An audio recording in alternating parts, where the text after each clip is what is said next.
Hello, everybody. Welcome back to another episode of the Unstoppable Dad Project. Appreciate you joining me here once again for another week. This week, I am joined by Bob Wischer, the relationship engineer from Men Becoming Better Men. Bob, thanks so much for joining me. I really appreciate your time. I Yeah, just thanks want to for having me. start off, tell everybody the Bob Wischer story. How did you get to where you are now? What's the deal? Yeah, sure.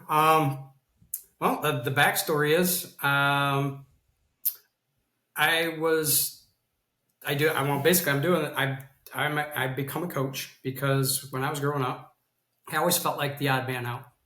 I always felt like kind of a fifth wheel. Never really fit in exactly with a group of friends. I was semi-athletic, but I was really never that never really good enough to be brought into the core of the sports teams and things like that. And I struggled to form deep connections with other guys, and that kind of kind of transferred itself all the way through my entire life, up until a couple of years ago when I created Men Becoming Better Men.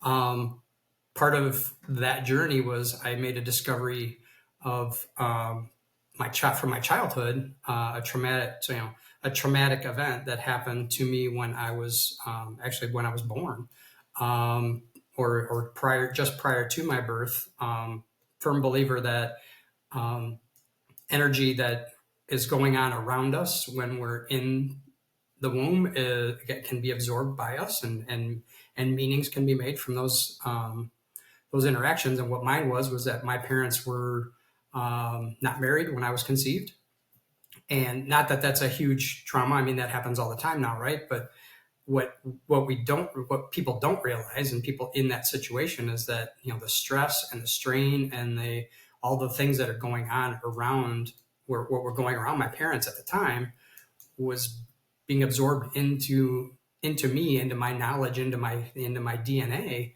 And what that did was give me a feeling of that I because of the things that were going on, and the my dad had to drop out of college to get a job, and there was I'm sure shame and things like that happening with my parents, because they were in a very small community. They were, my dad was 19, my mom was 20, and this is also back in the 60s. I'm a little older than you, but there's a lot of things going on around that, and all of that made me take on the identity that I was not wanted. Now, that wasn't completely true at all. My parents, were great. They supported me. They did everything they could to give me a good life. But deep down inside into my subconscious, I've always felt like I don't belong. Um, so that's the biggest reason why, when I learned that during my coaching education, that was really a thing, and that was one of the root causes of why people feel that way. And then, in addition to that, there's other reasons. People can think they're a mistake. People can think um, that they have to live vicariously through other people, that they don't matter. Various different identities and beliefs that we can take on in those early years of our formation. And when I learned that, I was just like, yeah, this is what I want to do. This is what I've got to do. And I focused that work specifically on men because I've gone through, because of what I went through in my life. I went through a divorce that was very difficult, alienation from my kids, depression, job stress, all of the stuff, all of those things that men go through. And I just feel like I want to be able to help men overcome those things, figure out what it is that's at the core of that, help them heal that, so they can go on and do the things that they have always wanted to do, that they've never felt like they've been able to do because of these beliefs and things that are holding them back. Yeah, that's great. It's a pretty common thing for a lot of men to, feel like they don't fit in. It's such a common theme in that's come up in my coaching, but even in my life, like even sometimes in our own families, we don't feel like we fit in, right? Like that's something that can cause a lot of guilt and a lot of angst and anxiety with men. And it's really, sometimes it's really reinforcing to hear that from other men. Like it's like, hey, we feel that, and we, you You're know, not alone. that's right. That's right. Yeah, that's one of the It's the biggest things that we when we asked the men in my men's group on occasion, like, what's your biggest revelation in being part of this group? And they're across the board, usually like 80% of the time, they'll say, "I'm not the only one going through this." that's right. And it's even hard to, when you feel like you're going through that, it's hard to articulate that that's where it's coming from too, Yeah, right? Like that feeling of loneliness, that feeling of, we know that there's something wrong, but to be able to reach out for help or articulate, hey, this is what is actually wrong at the moment, is a really hard thing. And you mentioned that um, you do a men's group at the moment. it was it was just it's simply that want to belong.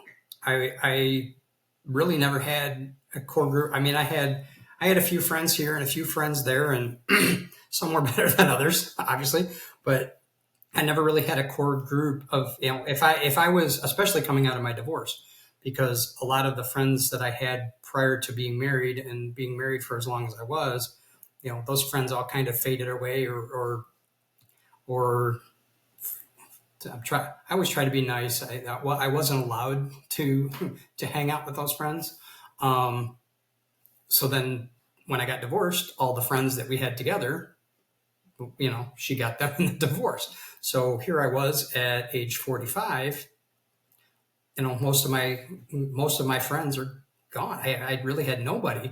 And at that point, and that's probably one of the lowest points in a man's life, when he gets divorced like that. And it's like, my kids were graduating high school. My relationship was over, and I'm like, okay, what am I supposed to do now? What's my purpose? Where am I at? Where am I going? And who am I doing it with? I didn't have, if I had to, the old joke, if I had to bury a body at that point, I wouldn't have had anybody to call. so, so yeah, that's why I started the group. It was to not only to find a group for myself that I could lean into and be a part of, and develop some friendships out of.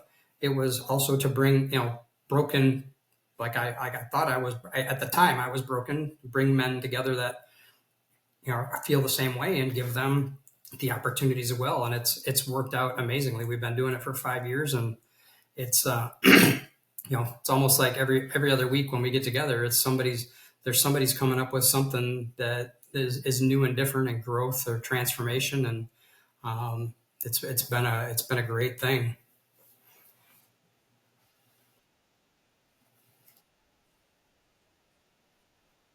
Hmm.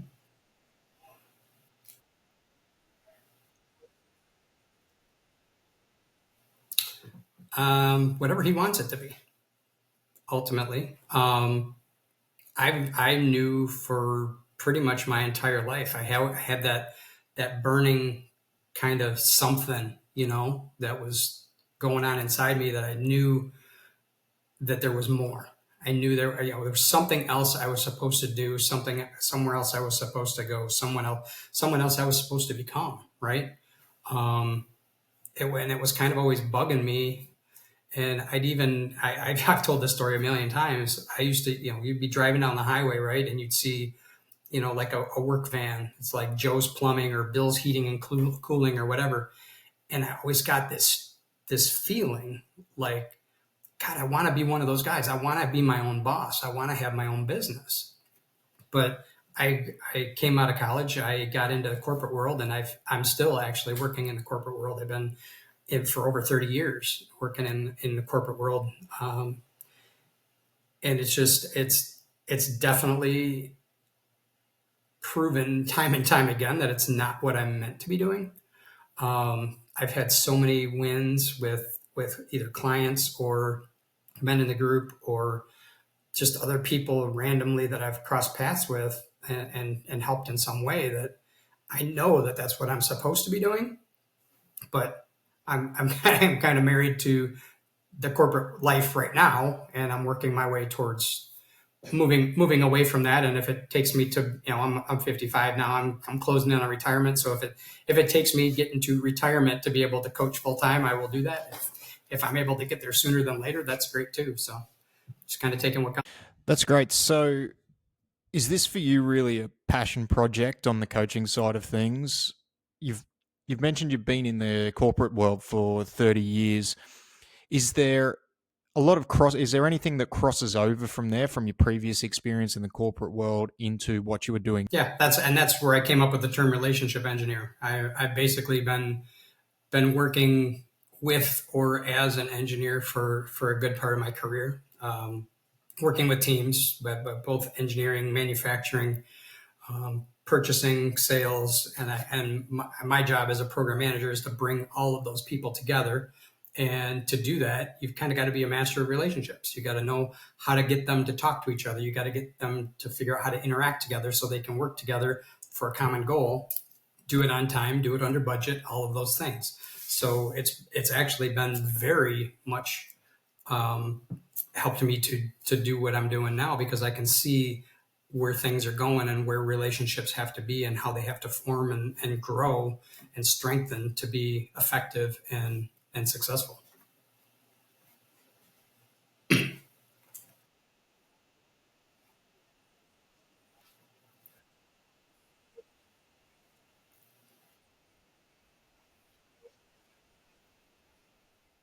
Well, I'm in the process of developing a new program. I call it MVP. It stands for most victories possible. Um, and what we're going to do in the early stages of that, we're basically going to start at ground zero. We're going to talk about, obviously what your goals are, and then we're going to get real fundamental. We're going to talk about where you are with your health, where you are in your career, where you are in your marriage if you're married, or in relationships, where you are with your relationships with your kids. Trying to start with those fundamentals, excuse me, and build and grow and develop those. Because I see those as some of the most important pieces. Because if we're not right, first of all, if we're not right with ourselves, we're not going to be good in our relationships. If we're not good in our relationships, we're not going to, at home, we're not going to be good in our relationships at work, so on and so forth. They all build on top of each other. So that's where we would start out, and then build and grow from there into specific areas of wherever that person, whatever their goals and needs are within the And context of the is program. there a specific end goal that you're trying to work with people on, or is it very context dependent? Well, yeah, it's obviously what I always will focus on what the client is looking for, but I tend to work into three. Well, I guess my ideal client, right, would be someone that is either struggles with relationship or connections, someone that struggles with alignment, or integrity. In that case, I've worked with a lot of men that have trouble keeping their word to themselves. That's one of the most important fundamental things that I've found, will ruin not only your self-confidence, it'll ruin your marriages, it'll ruin your relationship with your kids if you're not able to be impeccable with your word. Keeping your word to yourself, keeping your word to others, it's huge. I think that's a huge factor in the divorce. The divorce rate as high as it is right now, and the majority of those divorces are started by the women because the men aren't being in integrity with themselves and or their spouses. So I think that's huge. And then the third piece that I work on is purpose. Again, back when I went through my divorce and my kids were graduating high school, I was standing there. I'm like, wait a minute. I thought my purpose was to raise my kids. And I'd been under that premise for about 18 years. My daughter was 17 at the time. I was like, that was my goal and my mission for 18 years, was to, put a roof over their head, provide for them, give them everything they needed so they could grow and learn and thrive. And I got to that point where they're like, okay, Dad, we're off to college. See ya. And I was like, okay, you got no wife, got no, kids are off and doing their thing. Don't need Dad on daily anymore. Okay, I'm 45 years old. I'm not dead yet. And what the heck is it I'm supposed to do? So when I engaged with my first coach, that was one of the first things I worked on, was determining what my purpose was. And I very quickly found out that it was to be in service of others and help others. I like to picture it like a ladder. I have my coach that's above me, and he's got his hand back, and I'm reaching up for him and grabbing his hand, and but at the same time, I'm reaching back down the ladder for the guys that are a rung or two behind me, wanting to pull them up. So that's the visual I like to use when I'm thinking of purpose and growth and that kind Because of you thing talked about for two men. pieces there. You talked about alignment and purpose, right? And even though they're interconnected, there's Mm-hmm. they're really two separate things that need to be addressed. And the alignment piece, like you spoke about, alignment Yeah. is almost alignment and confidence are interconnected, right? Because when you're I've got a saying that I Mm-hmm. use a lot, and I've done a few episodes on it where I've talked about confidence, and confidence can be directly related to your ability to keep your word to yourself or your ability to actually follow through on something, because Yeah. you will become more confident in a particular area or a particular skill the more you do it. And a lot of that relate for a lot of people that I've worked with in the past comes back to, hey, you actually following through what you say you're going to do? Because if you want to get better at something, you better apply yourself to that thing. And if you're telling yourself you're going to do it and you're not doing it, then it's this self-fulfilling prophecy, right? So is that something you see come up a lot with the men that are in the Yeah. group, with the men that you're working with? Absolutely. Yeah. Absolutely. My wife and I used to like to call it interested versus committed. Everybody's interested in becoming a better man. I can put that phrase up and people look, oh, what's that? Oh, tell me about that. Oh, we want to be a better man. Oh yeah, I'd like to be a better man. Well, here's what that looks like to get really deep down and dirty with it. And they're like, oh, I'm interested in being that, but I don't know if I'm so much committed to it. So it takes a lot of, like you said, a lot of courage to say that I don't have things all figured out. And the next step of courage is, obviously, as you know, is putting your money where your mouth is, investing in yourself. And I know for me, I have my best periods of personal growth and expansion and transformation when I'm working with a coach. And I've spent thousands of dollars. I actually, my wife and I were adding it up the other day. It's if it's not six figures by now, it's darn close. But people don't understand, and that's what it takes to be able to have that. Otherwise, you're just going to stay stuck on that same hamster wheel for your entire life. And it's funny when I think back to just before I started with my first coach. I was 240 pounds. I was overweight, had some health issues going on, and I remember the conversation with my wife. They, Weight Watchers wants $50 to do an online membership, and I couldn't believe. I'm like, wow, spending $50 on myself, that seems like a lot. And now I laugh at that mindset, that I was afraid to spend $50 a month to improve my health, and now I've spent thousands of dollars to improve everything about my life. And it's a night and day mindset shift. And like I said, you got to feel an urgency, and you got to feel like, I need to do this now, or you're just going to keep spinning on that hamster wheel and going through the motions of life. And I It's don't want to be the there it's the anymore. whole it's the old lead a horse to water thing, isn't it? It's one thing, especially Yeah. with coaching and being in the coaching space. I in fact, most of what I can show you or what I can teach you, I'm putting out for free online.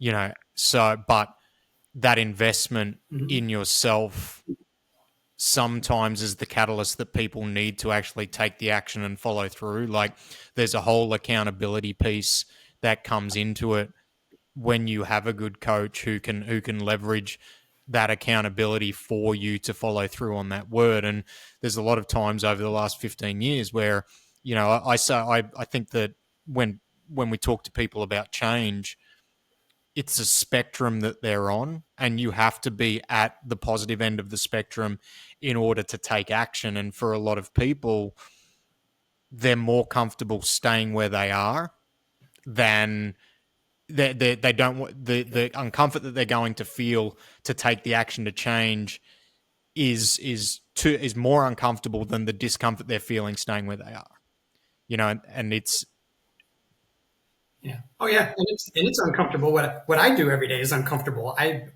I said, I've paid a lot for coaching, but and every time my coach gives me something new to do, I'm like, no, I don't want to do that. And it usually takes me a day or two to get my head to catch up to my heart and say, no, if we're going to do this, if we want this to be the goal, we need to take these steps to do it. And it's going to be painful. It's going to suck. It's going to be hard.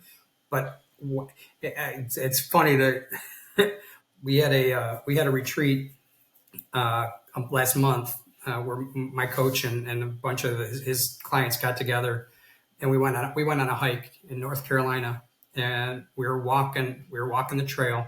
We were going to a waterfall, and we got out of the car. We geared up. We were trudging along, and we were flying. I mean, I've never hiked so fast in my life, and I was the oldest of the group, and I'm getting a little winded, and these guys are just flying. And he finally stops us about a mile into the trail, and he sits us down. And he's like, "Guys, why are you in such a hurry?"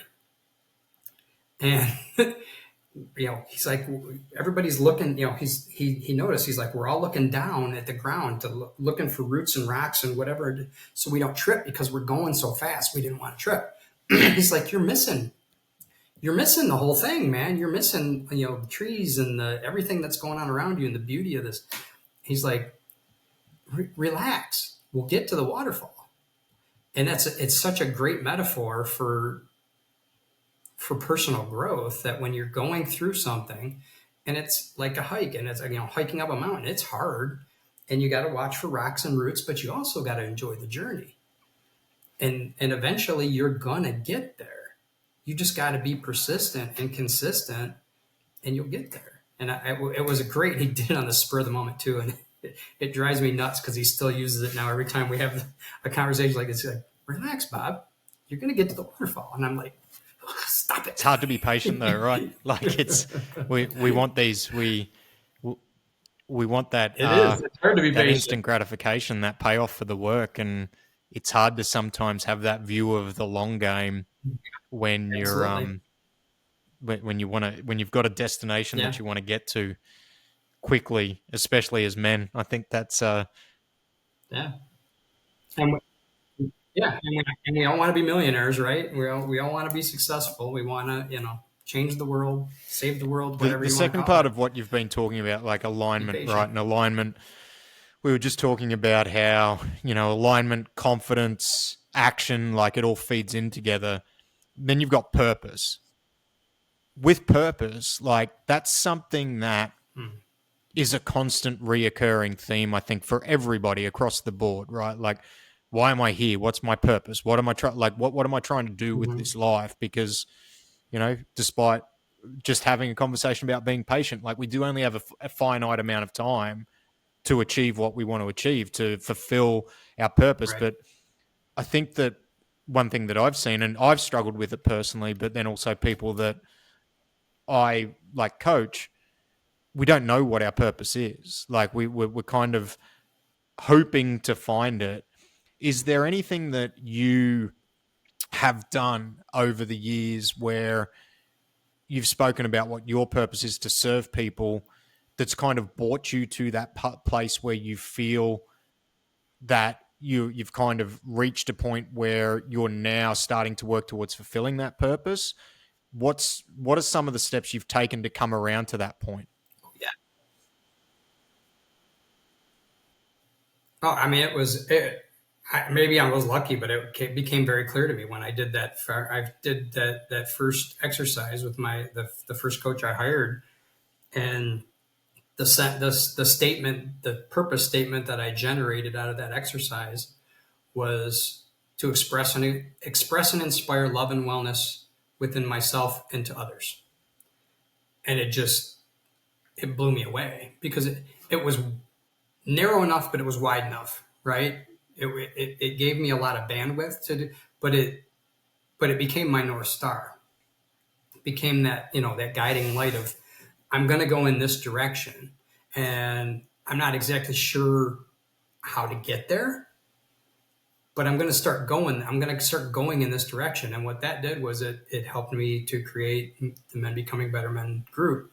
It helped me to, start doing one-on-one coaching. It helped me to start being more involved in ministry at my church. It helped me to start a group called F3, which is I don't know if it's gotten beyond the States here, but it's a workout group. It stands for Fitness, Fellowship, and Faith. We get together a couple mornings a week and do a free workout in the church parking lot, and we're starting to build and grow that here in our area. It's pretty rampant down in the south of the U.S., but it's making its way up here. But just like all of these different things that I've started to do have all been moving me towards that purpose to express and inspire love and wellness, whether it's working out or whether it's mental wellness or loving yourself or loving your spouse, your kids, whatever. Everything is along that path, and it might be, some zigzagging going on there, but I feel like I'm definitely on that path, and I've found great joy in that every day. I wake up and okay, what am I gonna do today? Who can I inspire today? Who can I help today? Who can I serve today? Whether it's my wife or my kids or somebody at work or a client or a friend or somebody. It's just it makes existing and living, even when there's bad stuff going on around us in the rest of the world. I'm kind of in my little bubble of joy and happiness all the time. And I have my moments. I have struggles just like everybody else, but for the most part, I love my life, and I wouldn't So change with it the for anything. purpose piece, it's kind of got me thinking a little bit, right? Because, and this is just a theory that like I've kind of got. It's almost like so. There's an old quote through. I can't, it might be like kung fu or one of those old movies, and it's like when the student is ready, the master appears. And this is one Yeah, thing. I yeah, mean, I'm not old by any stretch, but I'm 41, so like I've got a little bit more maturity about me than what I did, 10 years ago, and it's like all the stuff that I've done to this point has kind of led to a point where I feel like I'm a little bit more aligned with my purpose. But in saying that, I think if I had have tried to force it in my younger years, I wouldn't have been ready to do what I did now. And it's one of those things where I wonder if like purpose comes with a little bit of experience and it comes with a little bit of maturity, and it maybe changes as you get older, and that's it doesn't necessarily have to relate to a person's age, because as you know and as I know, like some people are older souls, for lack of a better term, where they're quite young but they're quite mature in the way they act. But and it's just it's an interesting thought and an interesting concept to me, because I guess the older I get and the more I guess the more retrospectively I look at things, it makes me sometimes think that maybe purpose is just maybe part of our purpose is actually trying to find our purpose. Yeah. yeah. Yeah, that can be. I mean, I'm sure. I'm a believer in Jesus, so I have Christian beliefs and believe that God is controlling everything. But I do know in my case, I I think it was a mistake that was made by a counselor in college, because I originally went to college. Um, like I said, I was into sports, and I wasn't that great of an athlete, but I loved sports. So I was going to go into sports medicine, and didn't do so good in the science classes that I had to take out of the gate. So of course I went to a counselor and I said, here's what I'm good at, here's what I enjoy, and I told him I wanted to help people. That was the exact statement I made. I want to help people. So this counselor, I wish I could remember. I don't even remember if it was a male or a female, but I wish I could remember who it was, because then I could blame them directly and forgive them, obviously. But they said, well, why don't you go to business school and then you can become a hospital administrator. I was like, so I'm like, what, 19 years old? I'm like, okay, sure. You know what you're talking about. I'm gonna go to business school and I'm gonna become a hospital administrator. Well, I started taking business classes and I was pretty good at it because I'm good at math and logic and things like that. And come to find out a year or so into it that you can't get a job as a hospital administrator with a business degree. You got to have clinical experience. So so there I am. I'm like, okay, now I'm going to have this business degree, and now what do I do with it? Well, I live in Detroit, and everybody knows what Detroit is famous for: cars. So I got sucked into the automotive industry right out of college, and I've been doing it for over 30 years. So that was my path. And like you asked earlier, how does my long career in that industry parlay to coaching? Well, absolutely it does, and it helps me a lot. And like you said, it probably prepared the path for me and gave me the experience to know that what I was supposed to do. But I did know back when I was 18 or 19 years old that I wanted to help people. And if that counselor had said, why don't you go get a psychology degree or a degree in psychology, I probably would have become a counselor or something along those lines and been helping people that way from the get go instead of this, I'll call it a sidetrack in the Yeah, automotive it's industry. So that's my story, and there's I'm two sticking things you to it. said that were really interesting to me. One was you saying that I wanted to help people because I had a similar experience when we had so we owned a gym, a fitness facility for 11 years. Anyone who's listened to the podcast obviously knows this. Was a CrossFit gym to start off with, and then we transitioned into a strength and conditioning facility afterwards. And I had a business coach who sat down with me once, and he said, "Why do you do this?" And the first thing that came out of my mouth was to help people. And that when you said that, like they were almost the exact same words that like I articulated when I was asked a similar question. Now, Yeah, I was in my early 30s at that point, so had a little bit more life experience than what you did. But back to what you were saying, where you kind of knew what you wanted to do at some from an early age. I still remember. So in Australia, when I was finishing school, we have these things called OPs, which is it's basically like the score you get for your academic record, right? And you rank 1 to 25. And I got quite a good OP leaving year 12 where I could do anything. And we had university preferences, and you put down 4 preferences, 1 to 4. And I was very good at maths, very good at science when I left school. And was told all through high school, wasn't a career counselor, but it was very similar to you, where someone said, like, you should be doing engineering. So I put down engineering as 1 or 2, and I put down teaching as 3. But my OP was so good that I was going to get into anything I put down. So I ended up going into engineering. And within the first 12 months, I just hated it. Like, I hated it. I became a completely different person to what I was at school, because when you first year of uni, like back in those days, it was I turned 18, which is the first year you're able to legally drink in Australia. Like, so this whole other world of stuff opened up to young 18-year-old Matt. party time. And I just hated it, and I never actually got. And then it wasn't until it was when I had the gym, and we were doing quite well at that. I remember my mum saying to me, she goes, "Well, you got around to that eventually. Like you got around to being a teacher eventually. Like it was like in a funny way, the universe, God, however you like, whatever higher power you believe in, like." I think it kind of got to that point in a roundabout way anyway. So it's it's interesting hearing somebody else's journey on on who come to a similar path and those different things. So yeah, thanks for sharing that. That was good. So with for yourself, with you were talking about purpose, and earlier on in the piece you mentioned that life's purpose isn't to raise your kids. And I think for a lot of fathers, we feel like, especially when we're in it, like my kids are 9 and 5, right?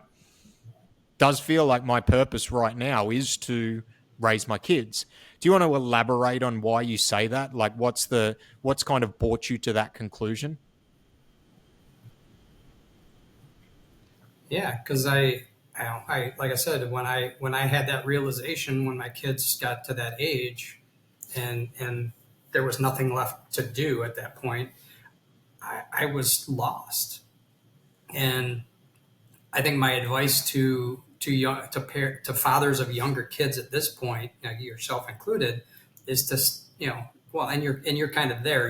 You're developing that bigger purpose. You're not just, again, I think a lot of us, like, well, both of us, we went to college. We followed the path that we thought we were, or that was recommended that we follow, which wasn't right, which we've luckily realized that. But if I feel like if I was to have been able to follow that path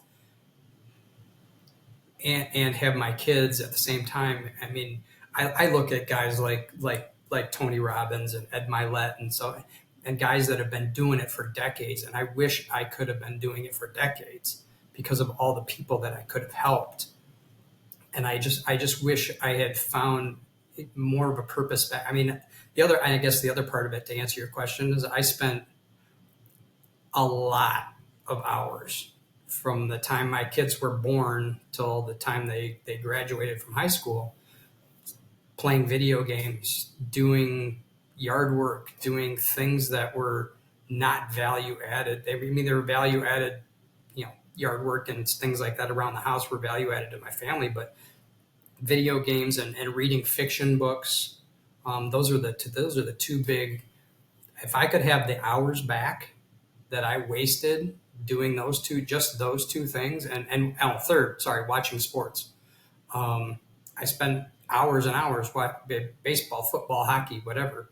If I had all of those hours back and had known what my purpose was back then, I could have started it back then, whether it was the men's group or coaching or whatever as a side gig. Even at that point, I could have impacted so many more people and had so much of a bigger impact in the world, and have been doing it for decades, like the guys that have been doing it.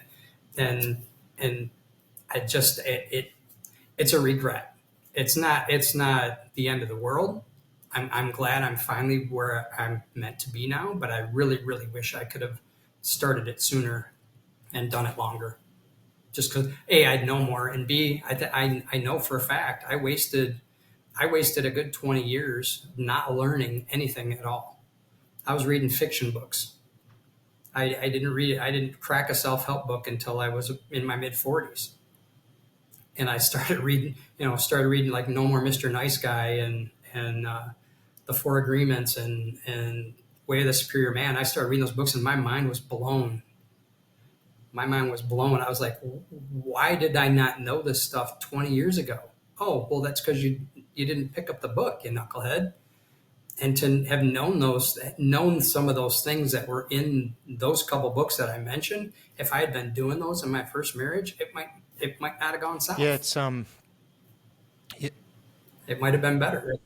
And my kids turned out really, really good. Actually, they're both currently in medical school. So my kids couldn't have really turned out any better, but maybe they did. Maybe they could have turned out better. I don't know. let me ask you one question on that. Do you feel so? You're talking about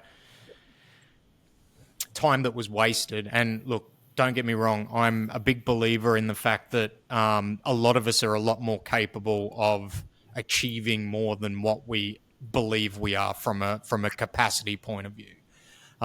In fact, like for me personally, right now, I'm kind of going through Mm-hmm. this phase of let's call it expansion, where I'm adding a lot more stuff in, and I feel like I'm stretched really thin between study, the podcast, coaching, and I've got a lot of plates up in the air at the moment. But I'm getting through it, right? And so for me, you actually mentioned fiction books. I've actually gone the opposite direction where I'm like, I get to the end of the day and I want to read, but I've done so much other stuff that my brain is just full. So like I'm now like I've actually gone and bought like my first fiction book, which is completely opposite to the self-development like style of things because I just need something to decompress at the end of the day, right? And kind of leads me back Yeah. to another point where we were talking about, and it's hard because it's a very hypothetical question here, right? But do you feel that if you had have picked up those books at the stage of life you were at, you would have been ready to receive that information, or do you think that it would have been dismissed potentially, and it would have kind of led you down the same, like you would have gone down the same path you were anyway? Honest answer, I have no idea. I have no idea. I mean, I was heavy duty into like fantasy sports and stuff like that, and I used to love it. But I also remember thinking, wow, I'm really good at this, and I really have this skill, and whatever this skill is that makes you good at playing fantasy football, whether it's intuition or whatever it is, I don't even know. Had I used that for something more fruitful, it could have been a success. I might have been open to it. It might have been ready for it, Yeah, but it's just I have no idea. I want to think I would because have, it's it. but The reason the I guess past is I'm past. kind of honing in on that is because it seems to just be a reoccurring conversation I'm having with a lot of people from a friendship point of view. So yeah, like I do Brazilian Jiu Jitsu and I have done for 8.5 years. And one of the things I love about Brazilian Jiu Jitsu, other than the sport and the art and the challenge that it presents, is the time after class where you actually get to sit down with a group of like-minded men and you get to like just converse. And sometimes it can be very like deep and esoterical conversation around like, and one of the things that comes up a lot with jiu-jitsu is I wish I had started earlier. And I'm of the opinion that because jiu-jitsu was always on my radar, but due to different sports I was playing, like football, weightlifting, things like that, I never got around to doing it. And then I started when my daughter was about 6 months old. And I've done it and I've stuck with it ever since without any long durations off. And I look at it, and even though it would have been great if I could have started, my body would have thanked me a lot more if I had have started in my 20s rather than my 30s. I don't think I would have been. I look at Matt at that point and go, I don't think I would have been mature enough to put up with the trials and the tribulations that I've had to put through to get through it, to get to the point where I'm at now. And that's where, that's why I kind of asked that question, because I guess I've been a very retrospective from that point of view, where it's like, yes, we can always work harder. Yes, we always want to push to be better. And yes, we want things to happen quickly. But I look at things when it comes to self-development, and I think there's a big element where we've got to be ready to receive the information. And if we're not, I think Yeah. it can cause us to go almost down a completely separate path that is maybe even worse than having to wait a little while. So yeah, just that's kind of my thoughts on it. It's something that I've been, I guess, mulling over for a little while now, just due to different conversations that I've been having. Two things on that. First, I wish I'd have started CrossFit earlier because I didn't start it until I was about 47, and I only did it for 4 years, and my body kind of said, "What are you doing to yourself?" So I wish I'd have started it in my 30s. I think I would have been. Maybe I wouldn't. I don't know if I'd have been ready. I know I used to hate going to the gym and just lifting weights. So, and I've loved CrossFit, and that kind of leads me to the second part of what I was going to say was, to me, it because I get so much joy, whether it was CrossFit or whether it's coaching or whether it's my men's group, I get so much joy out of those right now that Sure. that's why I wish I could have started them sooner, because I know there was a span of years, probably the last 5 to 7 of my marriage, where my depression, well, going this way, my depression started doing this, and I was in some bad places by the time my marriage ended, and if I'd have had a CrossFit or a jiu-jitsu or something like that in my life at that time, might have been completely different. And the other thing too, the other part of the answer to your question is I look at it a little differently too, because I'm 55, you're 41, so we got about a 14-year spread. And I'll show you something. have this. I don't remember where I got this theory from, but this is a yardstick. I almost dropped it. Yardstick. The black, well, the whole yardstick represents 85 years. So that's, yeah. So if my life is going to be 85 years, here, hold it back here so you can, that's how much of my life is gone. And that's how much of my life is left. So if I want to make an impact, Yeah. I don't got a lot of time left. So that's how I look at it too. With the 15-year, you're probably about halfway on that. You can get to the middle. I'm about 15 years past the middle. So that's, always the challenge, right? And I think you said something about that earlier. We don't know how much time we have. That's it. So you can only make the metal time. you can only make do with what you've got left. So it's certainly sounds like you're doing that. So that's it's just such a, like, a lot of this stuff is not, it's just thoughts, and it's hypotheticals, and I think we do get caught up in, I think we can get too wrapped up in the past and not doing what we think we should have done to try and move things forward. But to be able to, despite all that, still take action and still move things forward, like that's a credit to you. Being what you've just shown me and what you've just shared with me, because a lot of people will just get to that point and go, it's too late for me, and that's so. It's amazing to know that it's not it's like you see things on social media from like Gary V, who's always telling people like it's never too late. You can start now, and I think we get caught up in just thinking that, hey, maybe our time has passed, and it just hasn't. No, it hasn't. Until my dying breath, I think I'm going to be trying to help people and coach them up and help them see that there's better, and there's joy, and there's happiness, and you don't have to live in depression and wallowing in self-pity and all those things. I've just seen too many men in it. I've seen too many men take themselves out. I've known three men, and technically four, because one I know actually drank himself to death. Didn't put a gun to his head or anything like that, but he drank himself to death. So four men that have committed suicide, and I know there's struggles, and there's men walking around. I did a social media post on it today. Men walking around saying I'm fine, and they're not fine. None of us are fine. I wasn't fine. I just didn't know where to go and who to turn to. If I'd have, well,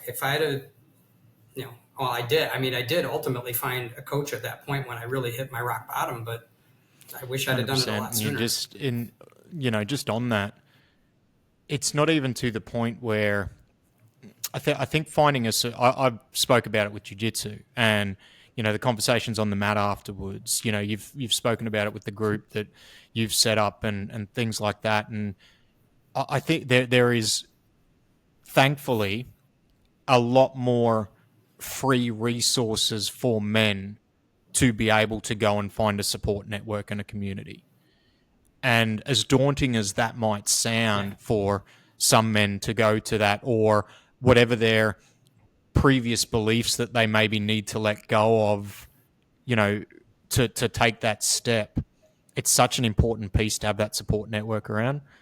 And it may not even be to the point where it's that one friend who's going to help you hide the body, as you said, but it's it's just being able to sit down with other men, have a conversation, and just open up and talk. And real conversation. I think that's that's always been one of the messages with the podcast is just that. So yeah, thank you for bringing that up. It's I'll start to wrap this up. So one question I do like to ask everyone that comes on the podcast is, what's the best part about being a parent?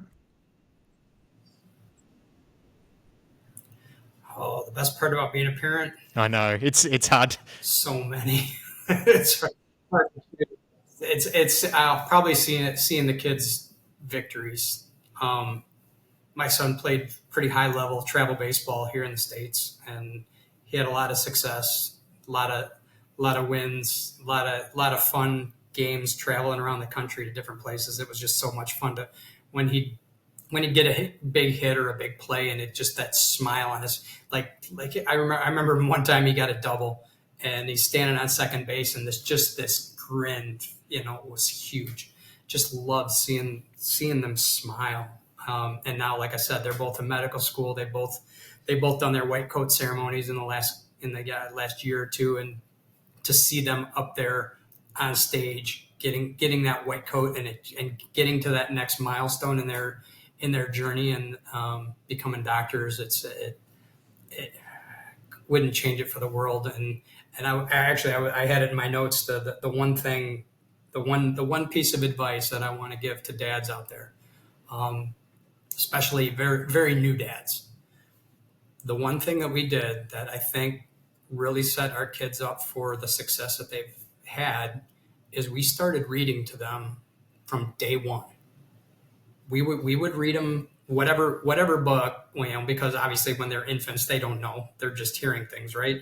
But as they could learn and comprehend and pick, I want this book, even though it was the same book half the time over and over again. We read to them consistently every single night up and until they could read it themselves. And then for at least another year or two, I don't even know when it started, they would read to us. And I think that was so amazing. And I can remember my son or my daughter, one of them, one of the two.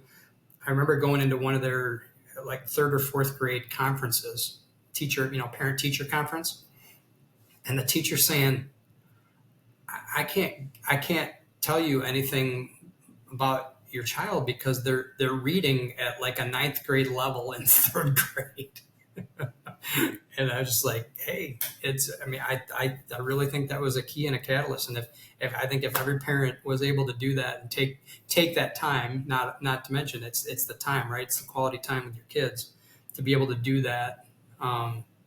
It That's sets them amazing up for advice. That's success something big that time. we've done with both our kids, which is, as you said, like I think the developmental side of it is it's such an important, especially now with both of them in school. Our youngest is in his first year of official schooling, and we've had and he's one of the youngest in his class, and we've had comments about where he's at from a a communication and comprehension standpoint, which is promising. But the quality time, like that's the one thing I look back on now, like the giggles and the laughs when when you're reading a book and you're being a bit silly with them and making reading just a fun thing for them to do has just been it's amazing. So yeah, Yep. that's really really great advice. So Bob, thanks so much for joining me. Before we wrap up, do you want to let everybody know where they can find you, social media pages, your group on Facebook? Plug away. Yeah. Well, the Facebook group is a private men's group. You have to apply to get in, but if you search groups, it's Men Becoming Better Men. You apply, answer the questions. I'll let you in. As long as you got a picture that looks like a man, you're in. Um, that's my only criteria. I can't. It's hard to tell sometimes. Instagram and TikTok. I'm the relationship engineer, all one word.